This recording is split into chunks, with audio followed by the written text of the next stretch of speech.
What's good? It's your boy Fanon. Hope all is well. See if we can get a couple people in the live stream. What's happening? Send an invite to World Breaker Fighting. Hope you get that invite soon. Yeah, man. Good day of boxing. Good day of boxing news, man. Let me see if we get some people in. Kind of slow gathering. Haven't had any comments yet. But Anthony Joshua said he wants $50 million up front. And I just chuckled because I was like, man, up front. Do you know what up front means? Up front means in advance. It means he wants $50 million paid to him before he gets into the ring with with Deontay Wilder. Not $50 million guaranteed. Like when the fight happens, then they'll cut, a couple days go by and they'll cut him a check. He wants $50 million up front. Like I ain't coming nowhere near him unless I got $50 million in the bank. So I'm hoping that the dude just just said up front because he was just opposing it on the back end. But when you ask for $50 million up front, man, I'm like, come on, man. Floyd Mayweather ain't never got no $50 million up front. He ain't never got a fight. You might have been guaranteed $20 million a fight and he got paid on the back end, but he dang sure ain't never had somebody paying $50 million up front, dog. What's good, man? What's going on, TX Done Deal? Oh, cool. It took a little while, man. What's going on, Don Banks? What's happening, man? Fucking crazy, Demetrius Cowan. Dog, that's what he said, though, man. I was thinking about that. I was like, man, when has anybody gotten $50 million guaranteed for a fight? $50 million guaranteed, but I was like, hold on. He didn't say guaranteed. He said, what's going on, Darby James? He said $50 million up front. And watch, he said, what's going on, Mary? He said, if I give you $50 million up front, then I'll sign the contract tomorrow. What's going on, M. Reynolds? Now, this is me, might be, nitpicking him. I'll admit this is a nitpick, but dog, seriously, when you say what an offer is, man, you go with what's on the paper, dog. And if you agree to pay somebody $50 million up front, that means you got to pay it, you got to pay it up front. You got to pay it before the fight happens. So that's what he asked for. That's what he said. Oh, World Breaker. What's going on? Hey, World Breaker Fighting. I got you. I sent you a link. World Breaker Fighting. I sent you a link, homie. So you should have it. SJ Fish 101, man. He said, hello, brother. Enjoying the channel. That's what's up, man. I appreciate it, man. Don Banks said he's posturing for fans, and yeah, and why they stay loyal because he feed them that horse shit. I don't know. Yes, for now, you were brain damaged. Am I? Let me see if block works. Yeah, it worked. My brain's working. I was able to throw you out of the chat, and it didn't take very long at all, man. But thanks for letting me check. Goodbye, dude. Oh, man. So, yo, that's Ty Legacy. Fanon, I believe this fight between AJ and Wilder can generate at least $150 million each. What do you think? I mean, I think that depends, man. I think that depends. I think it depends on what Anthony Joshua's real numbers are in the UK, and we don't know what they are. Oh, get him out of here ASAP. I mean, that dude right there has been leaving messages on me for a couple days, man. So yeah, I had to get rid of another dude. It's like, man, I can only take like 3 or 4. You don't agree with what I'm saying. So go find another channel that'll tell you what you want to hear, man. I'm not your dog, man, to come kick. I'm just telling you what my opinion is. Calling me brain damaged, and I mean, come on, man. It is what it is, man. Trap Media. He said AJ going to end up like Ronda Rousey, Vince McMahon, going to win in the end. He'll get knocked out, disappear, and reappear in the WWE. Yeah. Yeah, man. Hey, dog, what's the word, Brian S? I'm chilling, man. I'm trying to see if World Breaker Fighting is going to get on this stream. But I'm chilling, man. Just got done. Did a little work. Did a couple videos. Gonna go hang out with my kids a little bit later. Fanon, do a Charlo, delete them. Yeah, dog. Bloop, gotta go. What's going on, 78 Sports TV? Oh, 78 Sports TV, man. I wanted to tell you something. I sent it to your email. I'll go back and send another invite. 78. You know how that dude said he wanted $50 million up front? I listened to your video, and when you were saying that this might be nitpicking, but I'm just going off what he said. He said that he would take $50 million up front to do that fight. And what you said was, you were like, when has anybody ever guaranteed somebody $50 million? You know, it didn't happen for Mayweather. He did it on the back end. But in listening to you, I was like, hold on.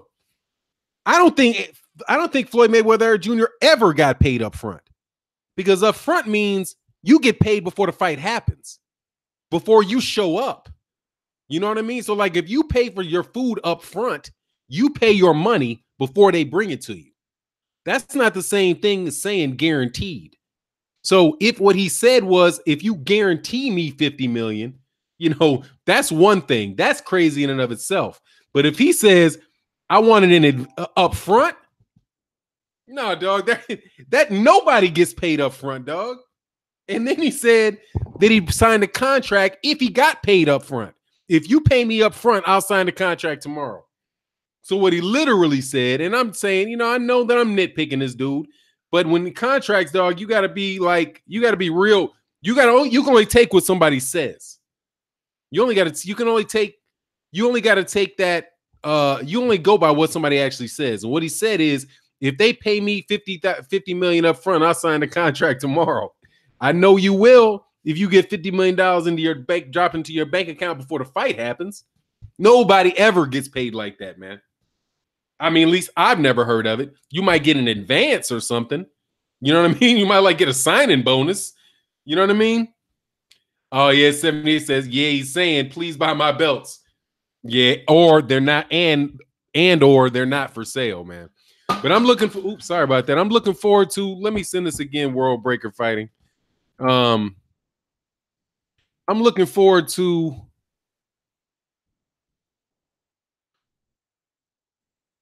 yeah, World Breaker Fighting at gmail.com. There you are. Yeah. Sorry about that. I'm looking also good, man. Hey, man, Ron Finkel, man, what's good, man? Shout out in the super chat. Yeah, so what's your thoughts on it, my man? There you are. Yeah, nothing much, man. I'm looking also good, man. Turn my phone off. I got delays here. What were you saying? Sorry, I had a little delay. I was looking at my phone and my laptop. I'm gonna go with the laptop. How you doing, man? I'm good, man. Welcome to the channel, man. Glad to have you on, man. We said we're gonna do it. Tell everybody how to get in contact with you. You know, let you know how to eat. This Adonis Cook, right?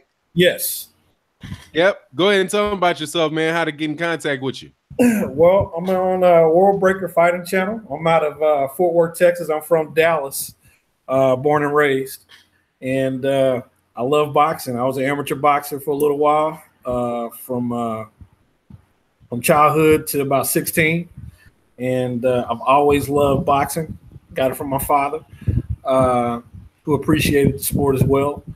I'm just out here enjoying the channel. Fanon, you were the reason that I got into fighting again.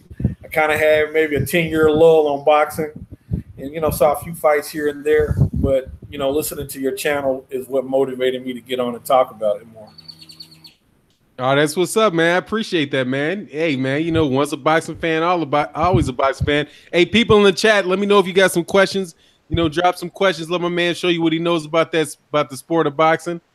What are your thoughts? What's your take on this Anthony Joshua situation with these negotiations, my man? What do you want me to call you? World Breaker Fighter? You want me to call you Adonis?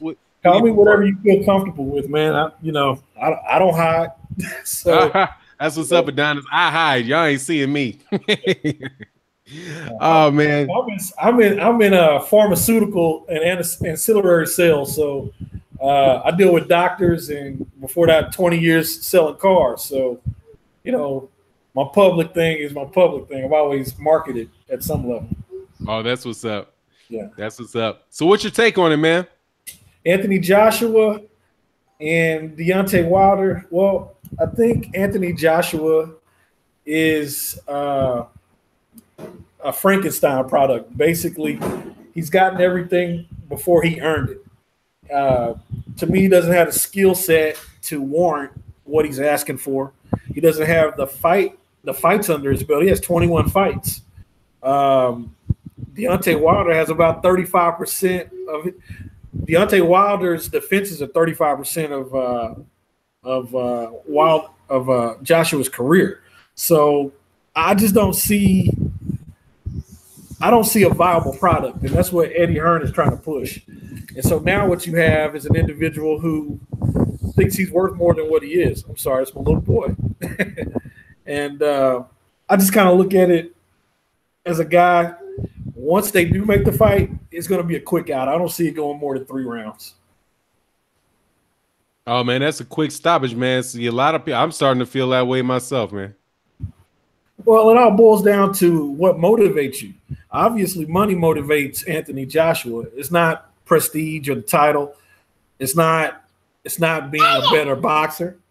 It's only about being it's only about getting paid. And, you know, the guy that looks to get paid is not always the best guy to represent the belt. Yeah, no doubt about it, man. I got a delay in your picture and the sound. Yeah, and I got a 2-year-old running around. That's why I do what I do, so I can be with my kid. Because I have 2. I have a 21-year-old and a 2-year-old, so I'm trying to bring them up right. Oh, that's what's up, man. Melvin Evans says AJ is worth every penny. I mean, if that's what you feel like doing it, man. Yeah, I mean, Sean Homie said, "What's this dude's channel? It's World Breaker Fighting." Yes, World Breaker Fighting. World Breaker Fighting. Let me go through these comment sections real quick. We'll get some fun. Fanon, AJ, you don't believe he can. Fanon, AJ, this is Messiah. AJ don't believe he can beat Wilder. You know, my take on it is, you know, it's hard for me to say 100% what's in this dude's head, but it definitely seems like he doesn't want to fight him. And I'm stuck somewhere in between him, you know, him trying to coast out. Like, for me, there's 3 things, right? 1, he could just be trying to coast out. 1, he could be afraid. He don't want to get knocked out. He doesn't want to get knocked off that pedestal. That could be one thing. The other thing, hey, Adonis, mute your mic in between. Sorry about that. Oh, that's all good. The other thing I could see, besides him just being afraid of getting knocked off, is that he wants to make more money before he takes a chance in a fight that he thinks he can win, and he's just going with Eddie Hearn. The other thing is that he's just a spoiled asshole and a spiteful dude who just, you know, doesn't feel like he can be told. He needs to be told, you know, what to do by anybody, whether it's a boxer, whether it's fight fans or another boxer, you know. But at the end of the day, man, what I think, it really doesn't matter what any of those are, is because what's good, Charles D, is because he's not willing to take the fight. You know what I mean? It's just he's not willing to take the fight. And that's kind of like, at this point in time, I was really happy to hear.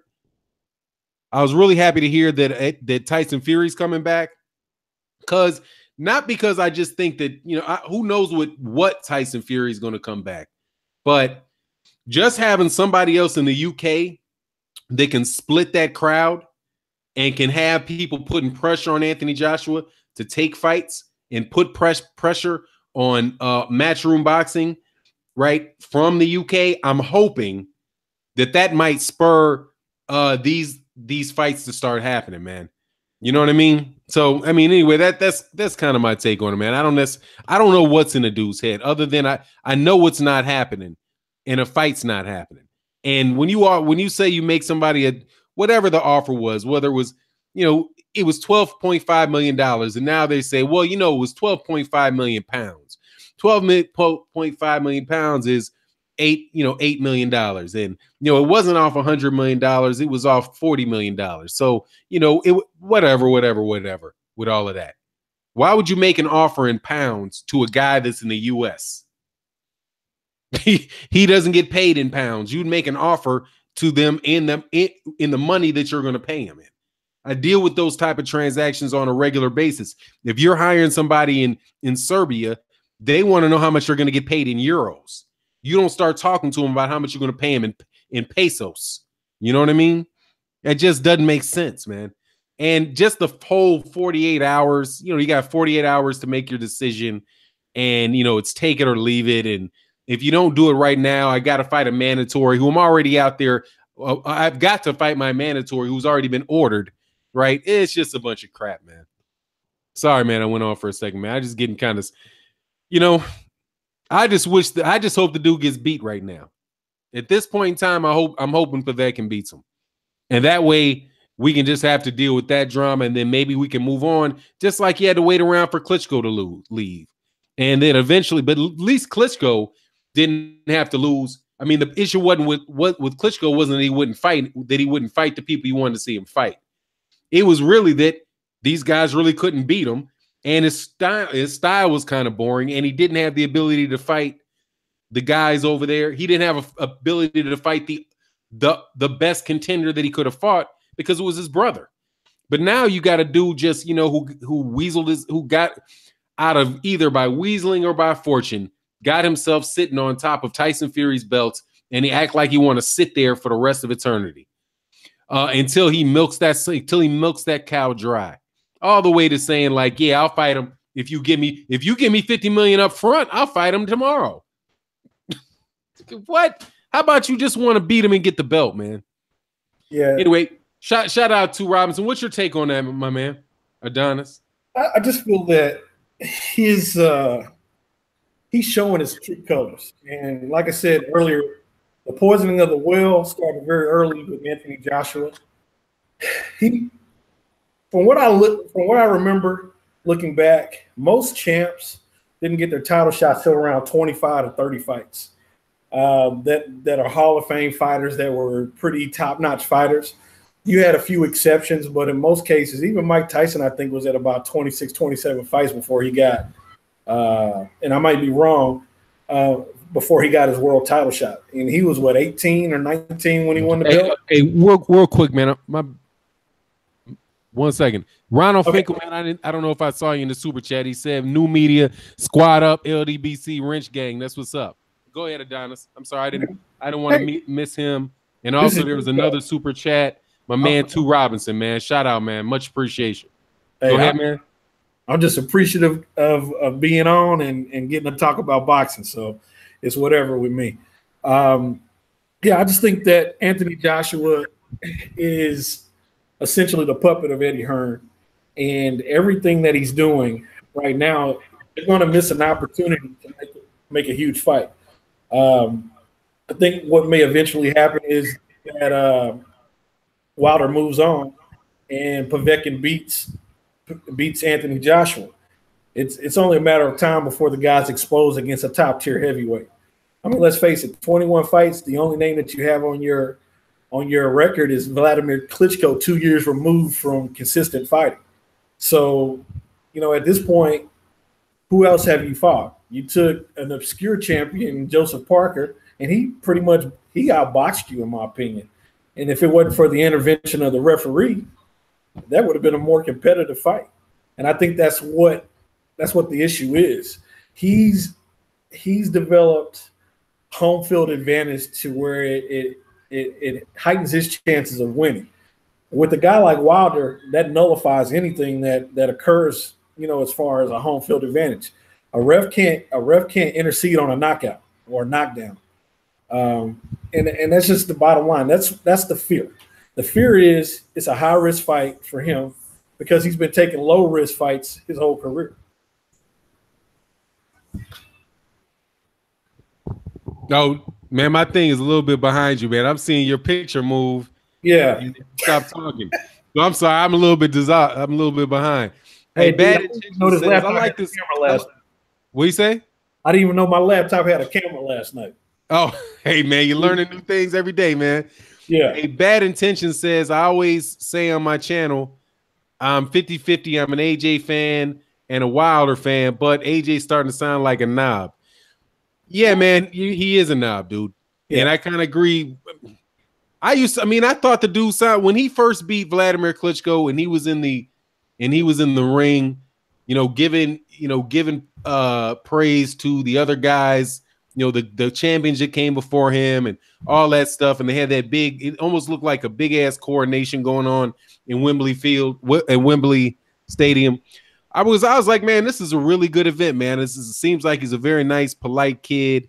You know, I was happy for him, man. You know, all that good stuff, man. But then the guy, then it's like now, you know, I don't know if you ever been in like when you're a senior in high school, like maybe like you're a senior in college, you get some freshmen, like new kids come in and they're all nice and polite, but then you get to know them for a couple years. They get a couple girlfriends, they get some girlfriends, and all of a sudden you realize, man, this really is a cocky dude, man. And I didn't really know what he was about until, you know, he started feeling comfortable. Well, have you ever seen that movie Faces in the Crowd? No, what's that? Back in the day, Andy Griffith was like literally on the level of a Marlon Brando as far as acting ability, and he got that TV show. And so Faces in the Crowd is an example of how good an actor Andy Griffith was.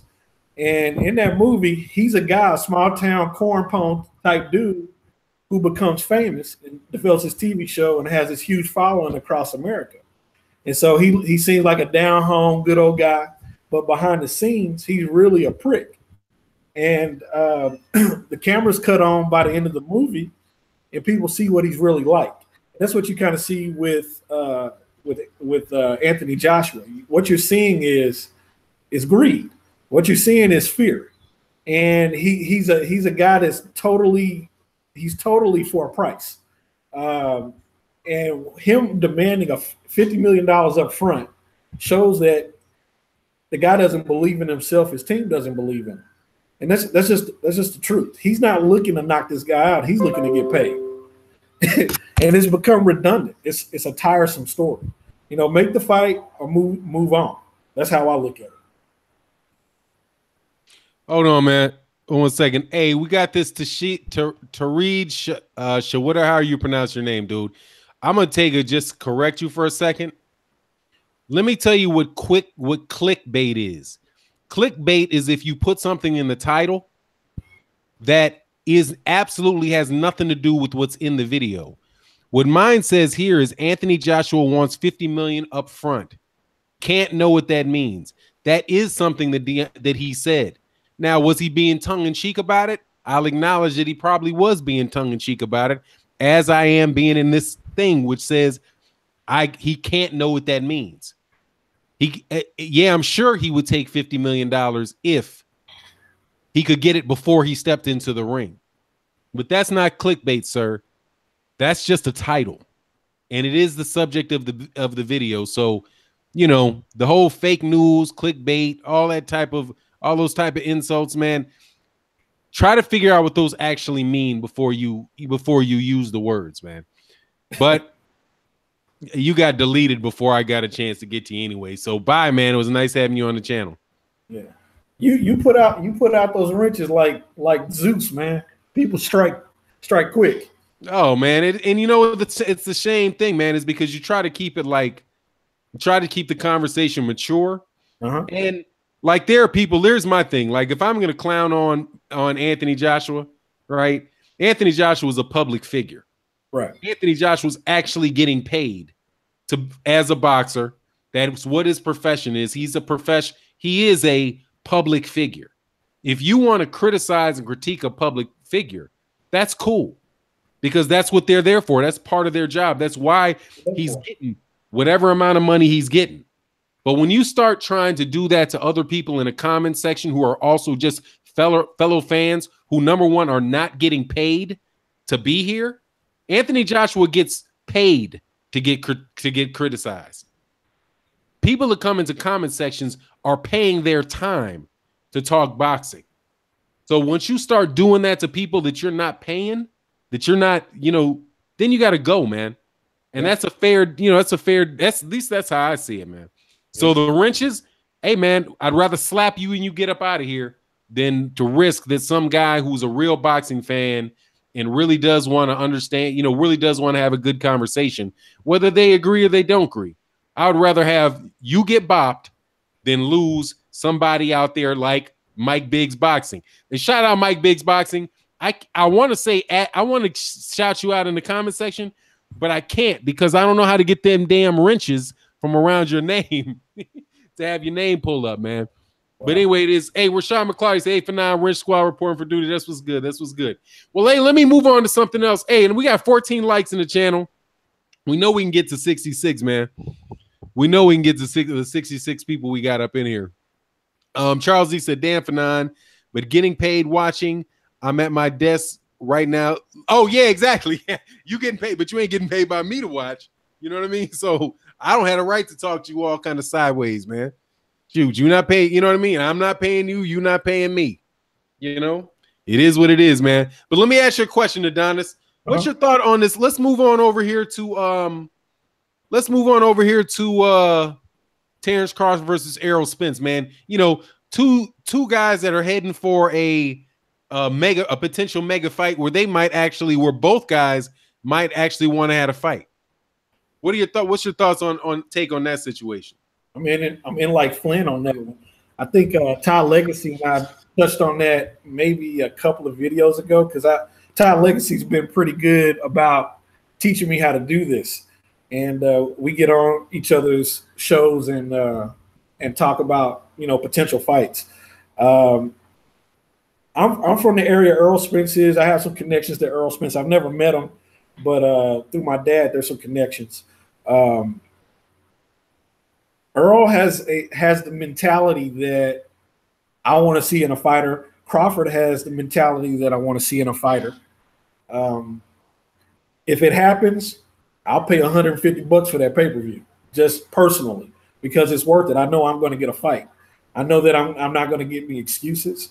And as a fan, that's what I'm looking for, and that's what I want. Nobody's talking about bread. Nobody's talking about pay-per-view vibes. People are talking about fighting. And that's all I'm looking for is a great fight, an excellent show of skill. You know, I'll go out on a limb. I think that Spence has the advantage. I would favor him in a fight simply because I don't think we've seen a tenth of what Errol Spence can do. I think Terrence Crawford has a skill set to bring it out, but I don't think Crawford has the acclimation to the weight. If he takes this fight after Jeff Horn, I don't think he'd be ready in 2 or 3 fights. I think it'd take 3 fights max to get ready. Two at worst case for Terrence Crawford to adjust to 47. But I just think that Errol is a giant at the weight, and we haven't seen the guy elevate yet. I was listening to E! News about a few minutes before I got on here, and it was talking about, it was an interview with Mayweather talking about that this guy just has it. He pushed him to the max in a sparring contest and throughout a camp, and I think this was post-jail Mayweather. So someone like Mayweather, whose style is to make your style null and void, says that Errol Spence pushed him to the limit. You know, let's say Errol's probably like 14-0 at that point. It says a lot to me. And it says a lot of his potential, and Terrence Crawford going in, I think it's an excellent fight. Oh, just real quick, man, because we got Aaron James just got blasted by Kaz. I wanted to make sure I'm going to clarify things when people ask this question. When I say that he wants 50 million up front, what's the problem with that? It's what the word up front means. Up front means you're going to get paid before you walk into the ring. Mm-hmm. They're not going to pay anybody up front. You get paid after the fight happens. You don't get paid before the fight happens. That's what that means. That's what the word up front means. If you pay your rent up front, if you pay a security deposit up front, that doesn't mean you pay a security deposit, a week after you move in. It's before they give you, I want my money before I give you the keys. That's what upfront means. So when he said he'd take 50 million up front, I'm like, does he know what that means? Right? He can't know. He doesn't. He probably means guaranteed. He couldn't possibly mean up front. But maybe he is, dog. And if he did mean up front, then if he means what he actually said, then he's full of it, dude. I think if you believe Deontay is ducking blocks, Hey, man, you might get blocked for that, dog. I'm sorry, man. World Breaker Fighting. Hey, again, we got 126 people in the chat. Let them know again how they can contact you, man. How they can find your stuff. Hey, just go to YouTube, World Breaker Fighting. I just started doing this, so probably got about 5 or 6 videos. But my tendency is just to do lives. I'm not a news reporter. I think eventually, as I grow, I'll do that. But right now it's just live discussion. I usually do it at night because of my time. I wanted to get on here and get with it today and discuss fighting. There's a lot of stuff to discuss in our favorites. Hey, World Breaker, do you have your mic on? I mean, is that better? I don't know, man. I'm just getting I'm hearing everything twice. Okay. I shut the phone down. No, I know what it is. I know what the problem is. Never mind. I got you, man. Okay. Is it straight now? It's straight now. I just needed to turn off the play from the other side. I'm sorry. Go ahead. That was my bad. Man, I got you. Yeah, it's just World Breaker Fighting. Real simple. We just get on there and we chop it up. Comments, it's a forum, so everybody's welcome. It's kind of like your channel for now. I just want to talk boxing. I want to take questions. I think I'm better at fielding questions, giving my opinion versus reporting the news. And I'm an open mic, so if you want to troll, doesn't bother me. I was born in the 70s. I wasn't born in the 80s and 90s, so I don't have any real sensitivities. So get your feelings out about these fights, and let's do it. Hey, Big Mike, shout out to Big Mike Boxing in the super chat. He said, I like Bud Crawford, but he needs to show me something other than Horn. Man down, Bud. 140 is where you should stay, in my opinion. Man, shout out Big Mike's Boxing. Man, my thing about Bud, I just did a video on that today, and I'm going to get on to another subject with you in a second. Actually, Let me bounce back. Well, let me address that from my man, Big Mike Biggs Boxing. Okay. What's the name? What's God dog? Naseem Richardson talked about how fighters can move up, man, and skills. Skills do. Skills can take you up different weight classes.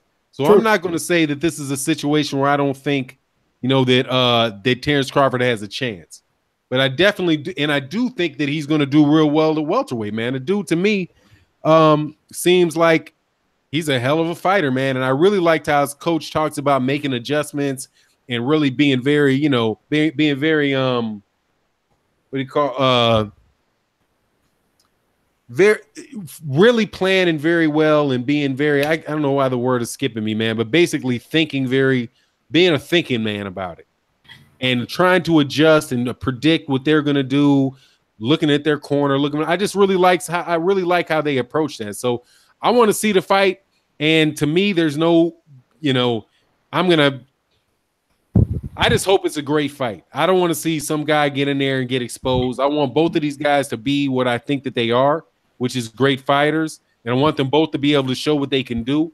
And may the best man win. The sad thing about it for me is going to be if that fight's announced, how many people, who I enjoy having conversations with, how they're just going to be going at each other. Because you can already see how, some people who, and I say this a lot about boxing, man, even like cats in the UK.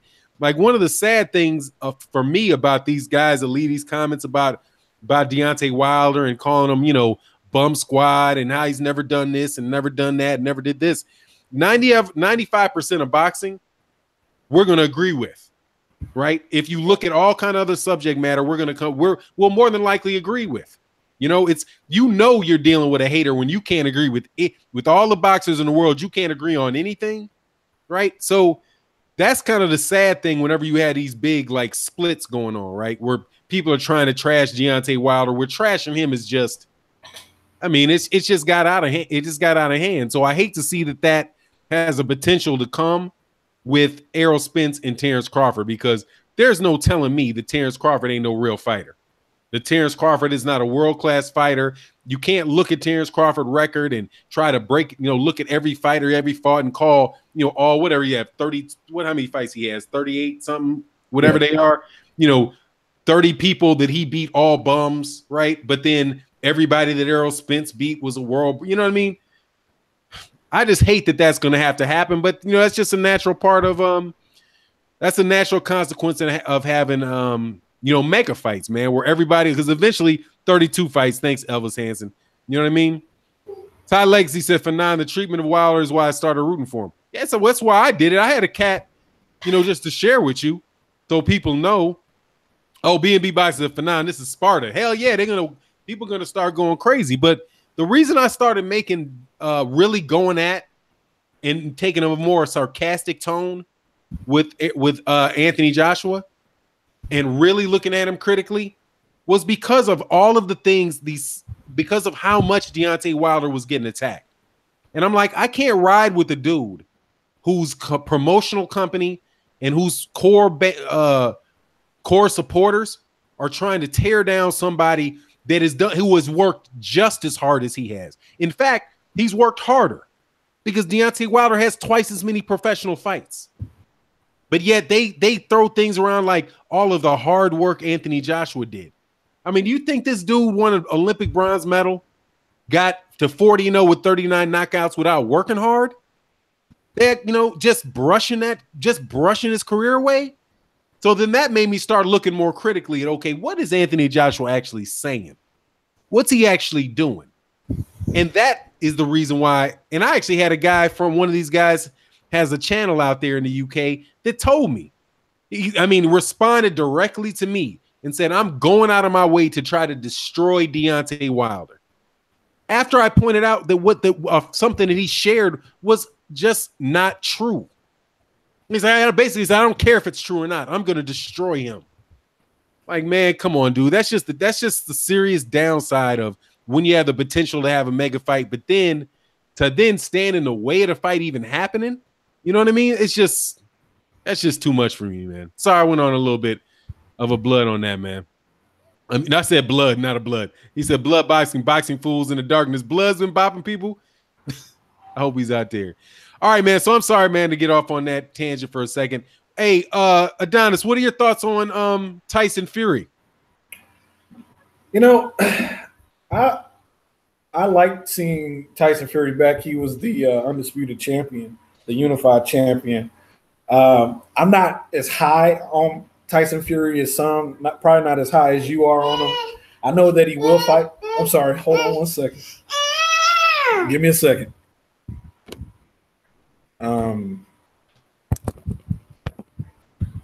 He said, "Daddy." She said, "Daddy." Hey, so yeah, man. I'll tell you why you get to your baby. Will you take care of that? Let me go with that for a second. The thing that I got from my man, you back? Yeah. All right, go ahead, man. I keep somebody busy. So if it wasn't playing, I got to take care of it. But yeah, I like Tyson Fury's against everybody else. I don't know if he can beat Wilder, and that's the crazy part about it. I think Wilder he's just a freaky athlete, but I'm excited about him coming back because he'll clear up England. Joshua can't beat him. Povetkin can't beat him. I just think it boils down to those two fighters, but I'm definitely excited about Fury. I like to see more of him, and hopefully he can keep his outside life straight so it doesn't affect his in-ring, ability. Yeah, no doubt. I'm sorry. I got one screen that's a little bit behind the other. So yeah, man, no doubt about it. Blood boxing. Blood boxing ain't even saying something, just smacking people in the comment. That's my dude, Blood, man. Blood, we got to do it today, man. We got to do it today. Let me try to get some of this conversation, man. What up, Fanon? AJ said exactly what he means with upfront. That's Mark Preston.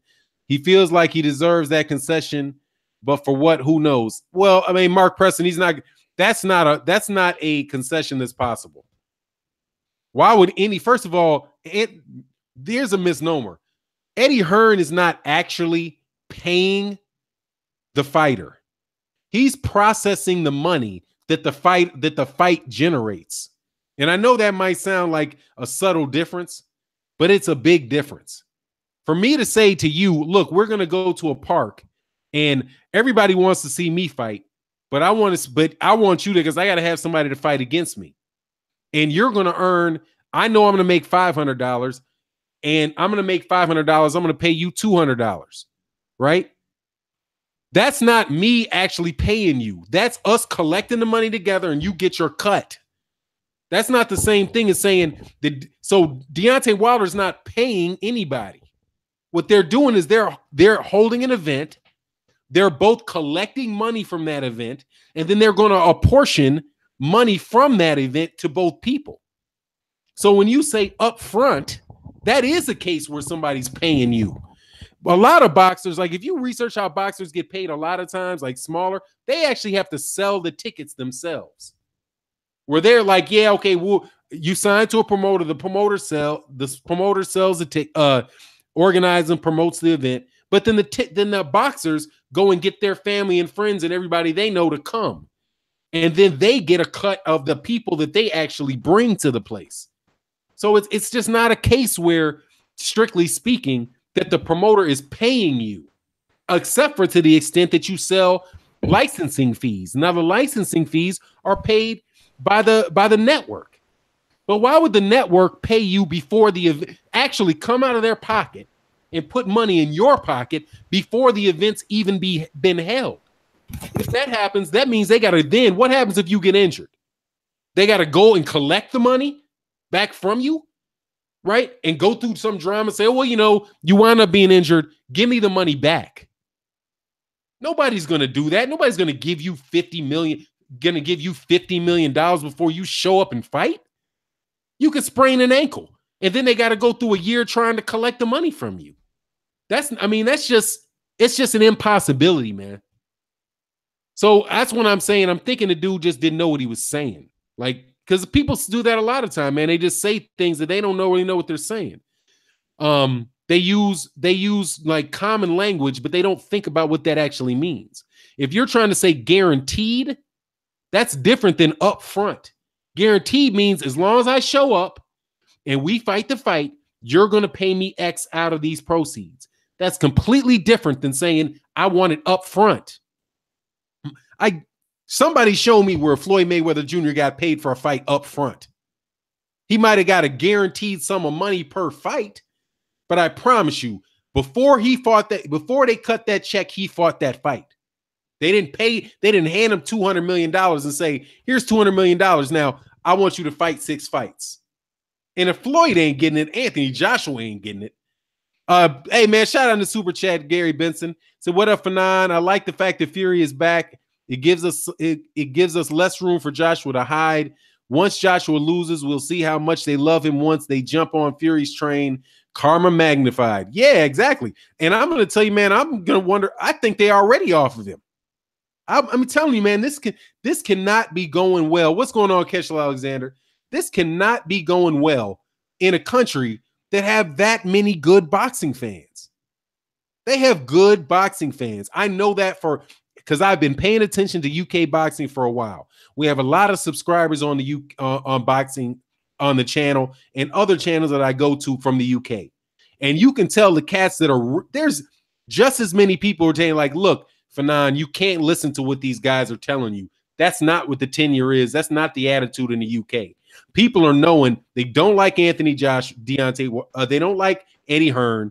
They know they think Anthony Joshua is a phony. And there's a whole lot of people that are riding with Deontay Wilder. But then you get, the marketing aspect of it where they actually, I can't even believe like boxing, go to Boxing Scene today, man, like boxingscene.com. Today, they put an article in there that talked about Anthony Joshua setting a world record for the most people that boxercised. He had 500 people to boxercise, to do like boxing gymnastics. And it's a big picture of him with a smile, all super skinning and grinning. Oh, man. I honestly, man, I can't believe that UK fans don't see that and aren't like, this is just some, I have to believe they see through it, man. Anyway, it is what it is, man. I got a lot of static right now, Adonis. Oh, hold on one second. I'm up in my game room upstairs, and I keep the windows up. Oh, it's all good, man. Yeah. Hey, man, do you, man? We in your house. Yeah, man, I'm in your house. I'm grateful. Hey, it's all good, man. Elvis I always hit that like button before. I even hear anything you have to say, because it's like it's like ringing your doorbell. You want to make sure that you're there. Yeah, man, that's what's up, man. I appreciate that, man. Hey, y'all, and do likewise. We got 173 people in the house. Hit the like or hit the dislike. We got at least 9 people from the UK with the thumbs down, but that's all right, man. Hey, hate me now, but we'll be cool later. Trust me. You know, Anthony Joshua's not the only fighter in the world, man. Just because you got one dude acting like he full of ish doesn't mean, you know, it's a pure reflection on what's going on with UK boxing, man. And I'm looking forward to Tyson Fury coming back. And because there ain't gonna be any excuses if he doesn't fight. If Tyson Fury gets himself together and they acting like they don't want that fight, yeah, I mean it's just time to go, man. Yeah, you know, not to interrupt you, but you good?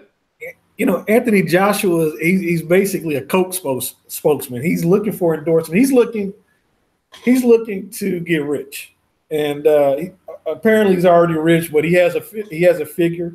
So his greed, like I said, his greed is coming out. You know, it's almost, you know, Ty Legacy and I were talking about it last night. It's just tiresome even talking about figures with this guy because that's mostly what people talk about. That's how they justify his existence as a fighter. You know, well, you know, he's the A side. He's the one that brings the pay-per-view. Like, I mean, they charge $20, you know, in England for pay-per-view. Deontay Wilder would be the one bringing the pay-per-view revenue to the table, and maybe a bigger fan base based on it. You know, Britain only has 65 million people. Hell, my state is more than half the size of that. California is about that. So, I mean, you're talking about 365 million people in the United States. Let's say that, you know, Wilder's, you know, bringing in 10, 15% of that as boxing fans. You eclipse anything that Joshua's doing. So it's great marketing for people in England and the United Kingdom, but it obviously doesn't fly over in the United States. You have to prove yourself in Las Vegas. Can't do it in London or Wembley Stadium or anything like that. No one's looking at those fights. You know, I'm not getting up at 2 or 3 in the morning to go watch a fight, you know, that I feel skill-wise is D-League NBA. You know, it's just not the same. So that's kind of how I see it. Oh, no doubt, man. Hey, suspect shot fired. PS4 gamer guys, suspect shot fired and thrown up out this joint. But I did learn how to read the deleted comments. So let me slap you upside the head, son, for this nonsense you said. You Americans are dumb. Wilder has 1 belt and 0 unification fights. Wilder earned $2 million highest, turned down $12 million. It's okay. Wilder couldn't afford to bring Joshua to the yes. Let's be real. 80,000 people. Wilder has 7 title defenses, bro. Hey, first, Wilder has 1 belt, 0 unification fights. Hey, how about we have one? Wilder's earned $2 million. That's a lot of money, and it's not the most he's earned. He's earned $4.5 million, and Povetkin popped dirty and's got it sitting in escrow. So it's $4.5 million. They're just waiting for them to pass the money to him. So that's not right.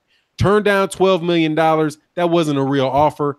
And 80,000 people in the UK at $20 a pop doesn't do as much as 18,000 at the T-Mobile Arena. But all of those are numbers, man. Does Anthony Joshua want to be the best heavyweight and for everybody to know he's the best heavyweight or not? If he wants to do it, he has to beat Deontay Wilder. If he beat Deontay Wilder, the questions would, if he had fought and beat Deontay Wilder, knocked Deontay Wilder out a couple weeks ago instead of Joseph Parker, the question would have already been answered. They would have said Anthony Joshua is the best heavyweight in the world. And it wouldn't even matter if he had fought Joseph Parker. So the question is, number one, you're not wearing his belt. I'm not wearing his belt. $2 million is more money than I've ever earned in a year. And I have a suspicion that $2 million is more than you've probably earned in your whole life. If you're fortunate, you know how many fucking years, you know how many years it takes an average person to earn $2 million? Their life. Their whole life. But you feel some way because somebody like Eddie Hearn waved some big number in your face that may or may not be true, that all of a sudden a guy that made $4-5 million, that has made $12 million in boxing. $12 million would take most people their several lifetimes to earn. That's not poor, man. I know you might think 12 sounds like a small number, but not 12 with 6 zeros behind it. So, kick rocks, dog. And tell your man to man up and fight, man. Don't you want to see who's going to be the best? Anyway, man, what it is what it is. Treyx says average high school graduate makes $2.5 million in their lifetime. Their whole dang life. Your whole life, man. And you trying to sneeze at $2 million? Dog, if somebody handed you $1 million to dog. Shit. That's before taxes. Dog. Yeah, before taxes. Yeah. $2 million when the average person in America makes $30,000 a year, but you can look down your nose at 12 million. You can look at down your nose at 2.5 million and act like somebody's a failure in life. Like Deontay Wilder's a failure in life. He only makes $2 to $4 million a year. He's only an Olympic bronze medalist. He's only a WBC heavyweight champion of the world with 7 title defenses. What a bum. His mother must be really, really embarrassed. Well, for now, you realize these people are living vicariously through Anthony Joshua.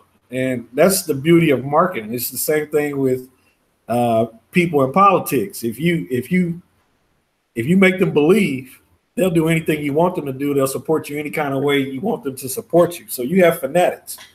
And these people are Anthony Joshua fanatics. And it sounds, when I've talked to people in other forums, these people, everything's based on emotion. It's not based on facts. Because when you present facts, they can't argue with you. They'll just call you a dumbass, or they'll call you an idiot, or say that you got owned because they can't come up with facts. Everything's in the media. Everything's in the action of these fighters. This guy's not making fights, but he's making very careful, calculated maneuvers to enrich himself. And so, it's kind of like the Triple G thing. Triple G, which I've been having a good laugh at, he can't buy a bad fighter right now. Every time he puts a fighter up to post, the Nevada State Athletic Commission strikes him down. The fighter pulls out. One way or the other, he's surrounded by good fighters who can probably beat him. And so I kind of lump these guys in the same same circle. They pick fights, they cherry pick, and I wouldn't say Triple G's trying to maximize money. Earlier in his career, he's trying to do it now. And so now you have a cluster of guys who aren't really fighters, but they're so-called businessmen, but they're being run by other people. So what kind of businessman are you? You're just a fighter. Do your job, your wealth will come to you. Hey man, it's good. I'm glad that you just said that, Adonis, because there's a comment here that I'm gonna comment on again. Black man travel, and you see, man, you keep it respectful. You don't get thrown up out, and I can appreciate what you're saying. You say, I don't care. Black man travel says, I don't care what you say. Hearn is a businessman. He looks out for his fighter. No, that's not what a businessman does. A businessman looks out for his business. He's looking out for Matchroom Boxing. And if he can do well for Anthony Joshua, he will do well for Anthony Joshua. But once Anthony Joshua becomes a liability to the business, he will move on Anthony Joshua, because that's your job as a businessman. It is to grow the business. It is to maintain the business. And Eddie Hearn's business is Matchroom Boxing. And it's not in the interest of a promoter to look out for a fighter. If you look at the business model of boxing, as far as the relationship goes between a promoter and a fighter, it's in the interest of a promoter to exploit a boxer, to pay them less money than they deserve, and to get as many fights out of them as they possibly can. So since Eddie Hearn's interest is to make sure that he gets, like he said, 8-10 fights And this is you can research this on. There's an article, excuse me, a PhD dissertation, or excuse me, an LLM dissertation on contracts in boxing. When they talk about doing a cost benefit analysis on how much money you pay fighters. And this is why it's hard for me to believe that he's getting the money that they say he gets. Because if you pay somebody, you pay a fighter, if a promoter pays a fighter too much money, there's something, this is a phenomenon that is actually called the Buster Douglas phenomenon. Because a fighter gets paid for their last fight. They don't really get paid for the fight that they have now. They get their values based off on the last fight they had. So you have a Buster Douglas, and a Buster Douglas fights Mike Tyson. He might have gotten, who knows? Just say it was $500,000, right? For Mike Tyson, but he wins. He then fights Holyfield and he gets a couple $1 million. But now that he knows he's going to get a couple $1 million, his incentive to train and to sacrifice goes down. So what they advise promoters to do is to underpay fighters so that you make sure that their savings does not get so high that they can afford not to take a fight, which is what you see with the PBC that we as fight fans complain about and say, well, why aren't these guys fighting as much? Why does Keith Thurman only fight one time a year, fake an injury, and then fight one time the next year? That's because he's got $1 million in the bank. But if you have a fighter like Ryan Garcia, right, who doesn't have that money in the bank, Ryan Garcia is going to fight early in his career. He's going to fight every 3 months. And that's why fighters, before there was the Ali Act, when there were just blatantly corrupt and exploitative promoters, you did get fights 4 or 5 times a year out of these guys. So don't tell me that if you think Eddie Hearn's a businessman and you think that being a businessman and a promoter means you're looking out for the best as a promoter, that you're looking out for the best interest of your fighter, you don't understand business, sir. Because it's not in his advantage to pay Anthony Joshua well. It's to his disadvantage. Because if he pays Anthony Joshua too much money, Anthony Joshua can say, I'm done getting punched in the face, making you money. My bank account says $30 million. I don't ever have to work out again, and I'll go get a big fat gut. Like, who'd that happen to? Tyson Fury. Tyson Fury got a big payday against Klitschko. And as much as that cocaine and all that other stuff might have come into play, that probably had just as much to do with the fact that he had a lot of money in his pocket for the first time and had to adjust to that. Mr. I'm a businessman, you know. Get up out of here, dog. Yeah. Yeah, that businessman thing is a very tired statement. You know, I see a lot of businessmen in sports who end up being impoverished, you know, because they're businessmen. Hell, even Sugar Ray Robinson had a bunch of businesses, but he had to come out of retirement to fight because he was poor. You know, if someone tells you're a businessman and you have no business experience, you need to get away from them. You know, I've had a lot of businesses and I've failed a lot of businesses. I've succeeded at a lot of businesses. And you learn through attrition and time and trial and error. You know, Joshua, again, I underscore this: 21 fights. You fought nobody but an old Vladimir Klitschko. And just, you know, my message is just make the fight, make it happen, or move around. Either way, your skill set, it looks okay for a mid-tier boxer, but now you're having to fight guys that are a little bit closer to your age. I don't see it happening for him. You know, let me ask you a question, Fanon. What do you think of this whole Triple G situation? Oh, I think he's trying to milk it. Hold on one second. George Rodriguez, I done contractual work for Hearn and he tried properly squeeze my resources. Yeah, you know damn well he does. Yeah. Come on, man. That's what it is. But my thought on Triple G is that, you know, he's trying to, first of all, he put his foot in his mouth. Because if he was going to try, if he wanted to jump I don't know what made him jump out the gate and talk all that crap about Canelo Alvarez. Whether it's true, I mean, more than likely it is true, called him a cheater and all that. He then he basically lit a fire underneath the Nevada State Athletic Commission, if it wasn't already there, to suspend the dude. Because now you got a guy who's going into the fight saying that a guy that he's fighting is a PED cheat. If Gennady Golovkin had played the game better and said, you know what, I know this is Mexican meat. As bad as I want to fight him, I know that there's nothing illegitimate there, and he at least played that game, then maybe he would be able to continue with this charade. Because let's be real, the dude he tried to just fight a 147-pounder. That Mexican guy, the one with the guy that got rejected first. Yeah. That dude had moved up from 147 pounds. He only got 20. He's like 20 years old. He had already fought the majority of his career at welterweight, then fought a couple of fights at 154, and now he's fighting for 3 major championship belts at 160. And then after that, Vanis Martirosyan, who lost to lost to Demetrius Andrade and Jermell Charlo at 154 pounds. And now he's going to get a shot at 3 championship belts. But you got mandatories like Deverenchenko, right, for the IBF, but you're saying, no, you can't. But you know what he's going to wind up doing?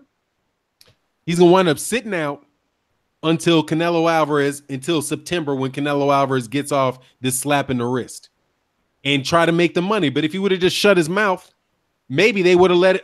Maybe they wouldn't have. But I just thought that it was real. First of all, it was real hypocritical for you to get outraged and still say you want the fight. You know, if you think the dude's a drug cheat, then why are you fighting him? Well, I think since he's lit this fire under the Nevada State Athletic Commission, they're not going to let him rest. I think if he forgoes this date and doesn't fight, they're gonna put somebody on his plate. Someone's gonna do it. Someone's gonna force it. Once Charlo gets through with his fight, Charlo's open. He's a mandatory. Once Jacobs is through with his, he's a mandatory. Between now, let's say, Canelo makes it, the short suspension to September, which I don't think is going to happen. I think they might give him a year. They're not going to let that guy sit on those belts. He's going to have to fight. He's going to go through his murderer's row, and I don't think he's going to get through the first murderer. I mean, Jacobs exposed Triple G's chin quite a bit because Triple G changed his game plan fighting Jacobs. Now you take a more aggressive younger guy like Charlo, who's kind of relentless, pounding on a guy. I just don't think Triple G has the ability to mix it up with guys like this if they so chose to do it. So I just think his whole team, his trainer, I think they're all BS guys. I think they're very similar to the Joshuas of the world. It's just this. There's a certain segment of fighters who are just they're cherry pickers. They're guys that fight obscure fighters. I can't name 5 Triple G fights. I can name 3, the last.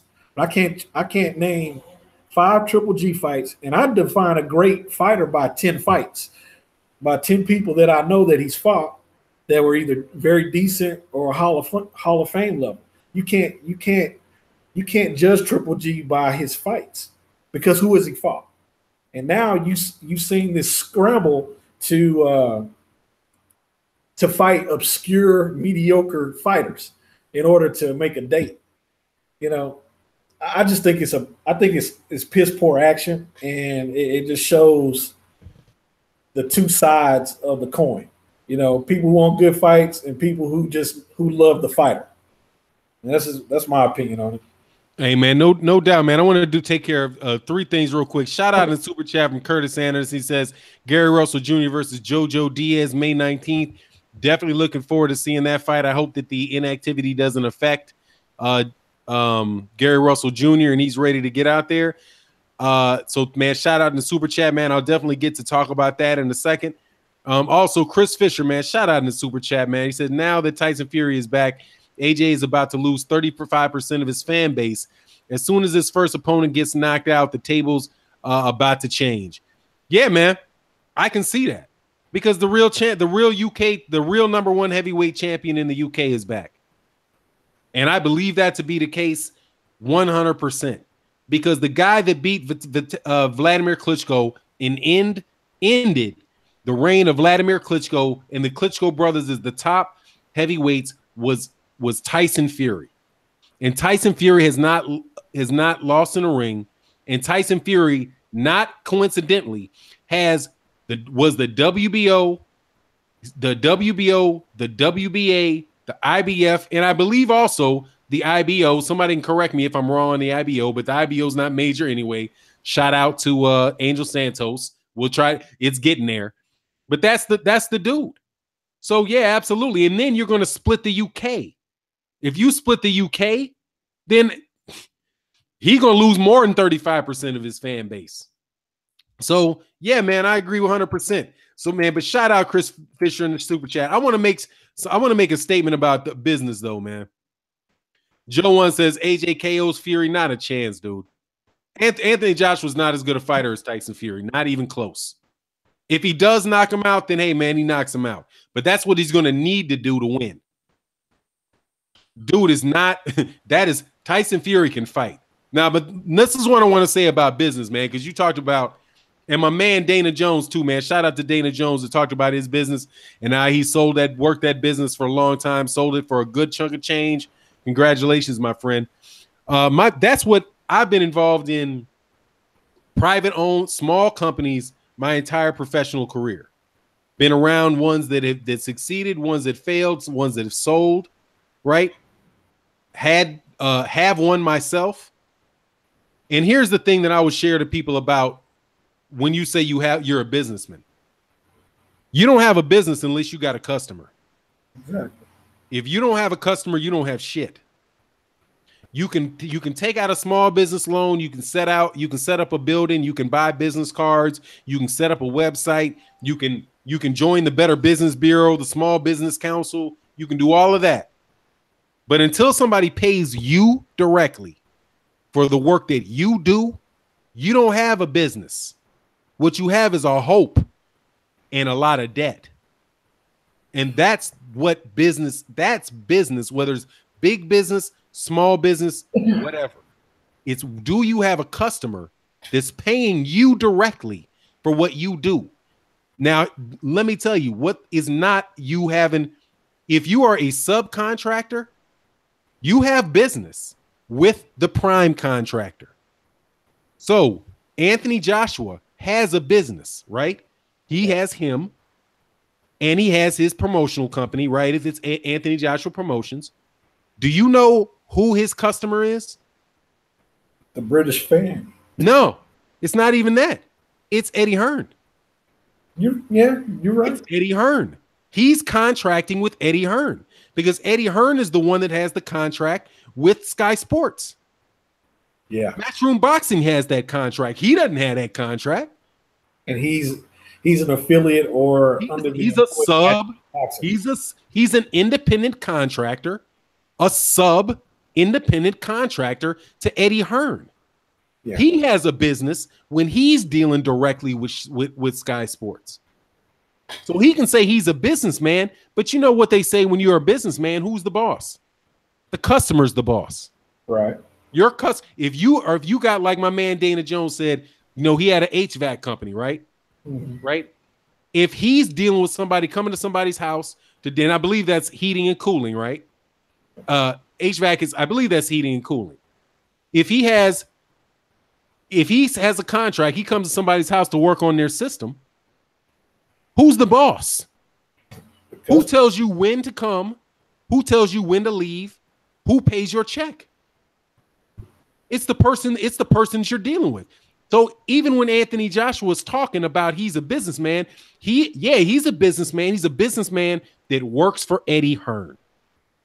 When you have Mayweather Promotions having a contract directly with Showtime, when Showtime is paying Mayweather Promotions, then Floyd Mayweather Jr. has a business, but he has that business and his customer is Showtime Sports.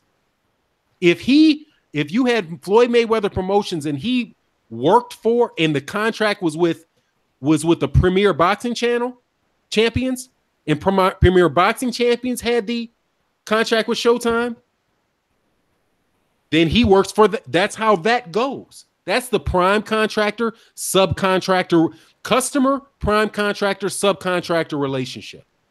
That's what that is. But no, so you can try to get fancy and talk about you got a business. Yeah, you got a business. You work for Eddie Hearn. Could I expound on that a little bit? Yeah, no worries. Go ahead, man. Yeah, I used to own nightclubs in my 20s. I had 5. What I learned about the nightclub business, I went in it from selling cars. I knew how to talk to people. And what I had to learn was to actually listen to people. Listening to people is how you make your money. When you listen to the client or the person that's coming into your business, it can improve your business. It can propel you from small business to large business. If people who came to my nightclubs didn't like the music, they would let me know. And once they let me know, I got into the habit of asking, because if I didn't ask, I would be behind. And if they don't tell you, they're leaving you. So that's what I mean when I go back to Anthony Joshua is at a precipice right now. Him and his team, him and Eddie Hearn, because they've pushed the envelope all the way through. They're about to burst the balloon, because if they don't make this fight, you can't go back and make it bigger, honestly, because that would mean that Anthony Joshua has to continue winning. And again, his window is shrinking. And so that means his viability on the market is shrinking. If he's not making the biggest fight that's available to him in the now. Everything is about time. If the lights are on in the building, you wasting my time, you wasting my money. If the time is right now to make this fight, the time is right now. There's nothing in your way. Mandatory is not in your way. They can huff and puff about Povetkin getting the mandatory shot for this obscure belt all they want. At the end of the day, your biggest money is sitting right in front of you, and you want to play fuckboy games with it. And that's just the truth of the matter. Business is about time, always. Yeah, man, no doubt about that, man. Let me make a couple comments in here real quick. First of all, MP4 vid, sir, how are you, man? That was, if you guys have not checked out my interview with Money Pal the third, check out the interview with Money Pal the third, the father of the top 160-pound prospect in the world. Money Pal the fourth is in the house. Was good, my sir, my man. Also, Jon Snow, you're going to lose. I see that battle going on with you and Beverly Rose. I ride with Beverly Rose, okay? So be polite to Beverly Rose, or she'll keep slapping you with that wrench, and I am never going to get in the middle of it. Got to be polite to the young ladies on the stream, man. That's just how it works, man. For now, Sonny needs a wrench. I'm not sure. Oh, Sonny Bay. Oh, let's hold off on. So I got blapped on that. Let me see. Anthony. Oh, Elson Nobles, man, says Anthony Joshua does not deserve $50 million. If anything, it's on the business side, it should be 50-50 or 60-40 deal. In my humble opinion, Deontay Wilder is the A side of the deal. Let me give you my 2 cents on that, man, because I can make an. Oh, Ty Legacy. Oh, Tail Breaker. That we got to get to part 2. Ty Legacy wants to do another one with you, my man. Okay, we can do it tonight. Yeah, that's what's up. All right, let me tell you this, man. This is the funny thing on this deal, right? Like we just started talking about, and this is not knowing the numbers. This is just looking at a customer base, right? Who has the biggest potential customer base for a fight between Anthony Joshua or Deontay Wilder? Wilder. It's clearly Deontay Wilder. If Deontay Wilder is able to mobilize, if Deontay Wilder is able to mobilize his base to the fullest extent, he's easily the A side of the event. Easily. Because he has the same potential fan base that Floyd Mayweather had, that Mike Tyson had, that Sugar Ray Leonard had. It's a known fact that if you can motivate, if you can get 1 million people 1 million people to buy a pay-per-view for you, 1 million in the United States at $70 a pop, that's 70 million US dollars right there. And then if you can get the T-Mobile Arena for a fight like that, that's $30 million right there. That's in the US. So when they're trying to develop and make this fight to be the best fight that it could possibly be, it would be in everybody's best interest to build up Deontay Wilder in the United States, not to tear him down. Because Anthony Joshua is he's a big fish in a medium-sized pond. I'm not going to say it's not a small pond. It's not like, he's not from Samoa, right? Like Joseph Parker, that's a small pond. But he's already maxed out what he can do in the UK. And there's been many, many, many, many, many fights in the United States that have been much bigger than the numbers that have been reported for Anthony Joshua in the UK. And I'm just talking about the numbers that have been reported because they don't actually report their numbers. You cannot find where Sky Sports has released a pay-per-view numbers for Anthony Joshua because they don't release pay-per-view numbers. But you can find pay-per-view numbers in the United States because they release them. You don't know what the viewership on Sky Sports is because they don't release them. You know what the viewership on Showtime is because it's a publicly traded corporation in the U.S. and the Securities and Exchange Commission required that they produce those numbers and that those numbers be accurate and not inflated. But so if people were really looking out for the best interest of Anthony Joshua, I'm talking about the best trying to maximize the earning potential of Anthony Joshua, it would best be by building up a U.S. fighter that would allow him to take part in what the United States financial ecosystem, which is many times bigger than the UK. But but the UK guys that don't believe that live in La La Land, man. If you think so, trust me, you couldn't get if what is true about. Do you realize that Floyd Mayweather Jr. probably made more a round? I'm not talking about a fight, a round against Conor McGregor than Anthony Joshua made for the biggest payday he's ever gotten for a fight. He made more in a round, and he fought 10 rounds. And by the way, Anthony Joshua's biggest payday is less than 1/3 of the biggest payday of the only payday Conor McGregor has ever had in the United States, that Conor McGregor has ever had in boxing. Conor McGregor earned $75 million in Vegas. But for now, the difference with that, man? Conor McGregor, however you think of Conor McGregor, he earned his spot. He marketed his spot. Floyd Mayweather earned his. I remember when Floyd was obscure. I remember when Floyd was coming up, bottom line. And so now, like I said, I keep going back to it. Joshua hasn't earned anything. He has one name on the resume, and he's trying to cash out. And it's a symptom of boxing today, post Floyd, and I think it's a small thing. You have Thurman kind of doing the same thing. You have Triple G doing the same thing. You have Joshua doing the same thing. There's a correlation between this type of thinking, and I think it's a symptom of Floyd being something that no one has ever seen as far as marketability and money making, and people seeing that and trying to copy it, but not having the resume or the charisma to back it up and do it. Basically getting something for nothing. No doubt about it. Yeah. No doubt about it. But look, man, it's about 2:00. I want to give a shout out to Sonny Justice Bay. One of my favorite subscribers gave you a big shout out and a big recommendation in Beverly Rose. So if you've not subscribed, please subscribe to the channel, hit the bell icon so I can see you in more, in more live streams, man. I would love to give out wrenches. I got to hold off on the wrenches because I got this, I got a stalker that completely ruined a live stream that we had. Just kind of went bananas on it. So I got to be real careful with that. But please come back.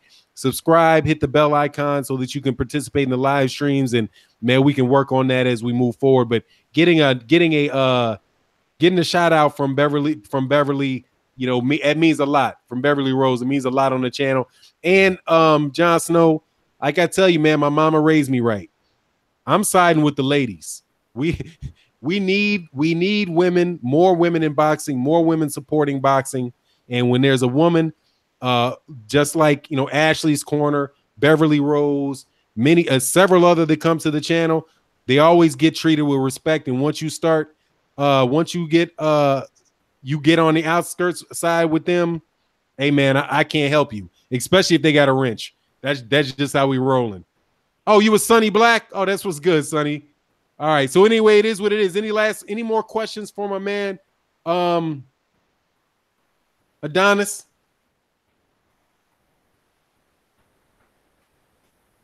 Oh, I mean, I'm sorry, I said that wrong. Adonis, you got any more statements you want to make? No, anything man. You want to say on the way out? I just appreciate getting on. Next time we do it, I won't have my son with me. I had put him to bed for a nap, and he woke up on his own. So, hey man, that ain't no worries, man. I'm telling you, man. Just last night, I was at this because you know we do this. You know, we dedicate. You know, a lot of the proceeds from the whole channel go to this this program, this basketball. You know, it's basically a youth sports program. Yeah. And there was a little kid, and this is why I'm appreciative of the fact that your son is here, so people can see that there are mature black men that's spending time with their son, raising their son, you know, just like you are. Because I had these kids, and you can a lot of times you can tell when they don't have a father. Yeah. Because this one kid is like, you know, you play kids of basketball, you know how they like in the black neighborhoods, everybody want to be a point guard, you know, even if they can't dribble the ball. So had this one kid that just kept demanding for the ball to take the ball out. And I looked at him, I was like, man, go down the court and get a rebound. You're not a point guard. And he said something to me, he looked at me and he was like, he said something. And I thought to myself, and I said, I looked at him, and I'm, you know, like I said, man, I'm about 6'2", you know, a full 230. And I'm not the nicest guy in the world when it comes to dealing with young men. When I'm talking to them, I'm very much a strict disciplinarian, right? And I'm very big on being respectful. So I looked at this young man and I asked him what he called me. I think he called me you or something like that. Like, what you doing? Or what's your problem? That's what he said. What's your problem? I said, what'd you say? What'd you call me? And he said, I don't know your name. I said, my name is Grown Ass Man. Yep. That's what my name is. So to see you and to see that, and I asked the people around, he doesn't have a father, does he? Because if he doesn't have a father in his house, my son, we fixed that when he's about 4 or 5 years old. You're not going to disrespect if I hear that you're disrespecting another man and treating him like he's some young boy, there's going to be problems. And that's why to see you with your son, and I can look at your face, you ain't got no gray, you're a little younger than me. 30, I'll be 39 this year. Oh, dog, yeah, like I said, man, you a little younger than me. Yeah. I respect that in you, man. I respect you taking the time to be with your son, to spend time with your son. And I hope that you continue to do that and that you're always in his life and that you raise him to be respectful, productive member of the community. Well, everything I do, even how where I'm able to be home is for my son. I told my wife, you know, before I bought this new house I have, you know, hey, my whole plan is, you know, when he's about 5 years old to be at every game, to coach his games, to do everything. And I've been able to do it in about 2 years and be here, you know, every day. I talk to doctors on the phone, or I talk to their representatives on the phone. That's how I make my money. I'm not worried about having to go out and see them. I've already put in that leg work. I come from a family of fathers. So, you know, I had my dad. My dad, up until a certain age, had his dad, and my grandparents divorced, and he came back in. But on the other side, my mom's side, complete family of fathers. I don't know what it's like to be a single father or have single fathers around me in my life, or single parent households. Everybody's married. So it's pretty I'm very appreciative of my family and how supportive it is to have that, and how we're viewed as black men is totally contrary to how we're marketed, in society. And so I'm here to raise men. I got one at West Point. I hope to put this one in Harvard. So that's my goal. Yeah, that's what's up. Now, I want to make, before we get up there, hey, man, Rashard McClarty, man, thank you, man. Shout out in the super chat. But I want to see, just to follow up on something, man. I got my man Trey X. Trey X and I had a conversation, man. It was probably very early on the channel, man. And Trey and X, I had a conversation where it made me make sure.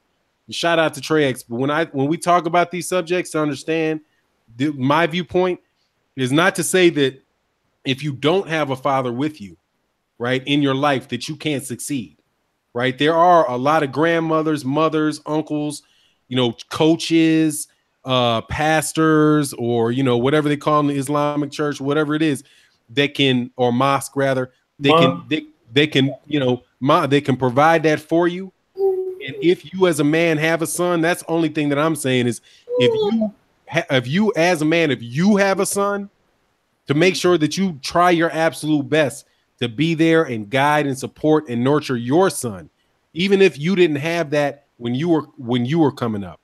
So, it is what it is, though, man. And I appreciate everybody coming out. Shout out in the super chat, everybody that showed up, the people that hated, the people that liked. It's all good. At the end of the day, man, what happens with this Anthony Joshua, Deontay Wilder? Like they say, what is, I guess, a proverb or what he said, where this comes from. It said, and this too shall pass. You know what I mean? I don't wish any ill will on Anthony Joshua. I don't wish any ill will on anybody, but I want to see the fight, and I'm sick of the excuses. You just wish he fights. Yeah, I just want to see the fight, man. That's it. Anyway, with that, man, I appreciate you, man. Once again, tell them how I can get in contact with you, my man, Adonis. Subscribe to the channel. Hit the bell icon for my man. Hey, guys. World Breaker Fighting is simple. I named the channel after a storyline in The Incredible Hulk. I'm a big comic book fan, and the World Breaker is the most powerful version of the Hulk. So that's why it's called World Breaker Fighting. Just come to it. Me and Ty Legacy are going to get on it tonight. We did it last night, and we're just going to chop it up about boxing. Ty is on it about his boxing, and he's breezing. So I definitely invite you in. Hit the like button, because all I'm going to do is live. And so I'm not reporting news. I'm just getting opinions and talking for them. So come see us. That's what's up. Hey, and Beverly Rose said, boy, you can get blocked talking like a female in here. Wow. Beverly, I tell you, Bevy don't play. Wow. Yeah, that's what it is. So everybody, look, man, we out, man. We'll check you on the next one. Peace. All right. Hey, peace.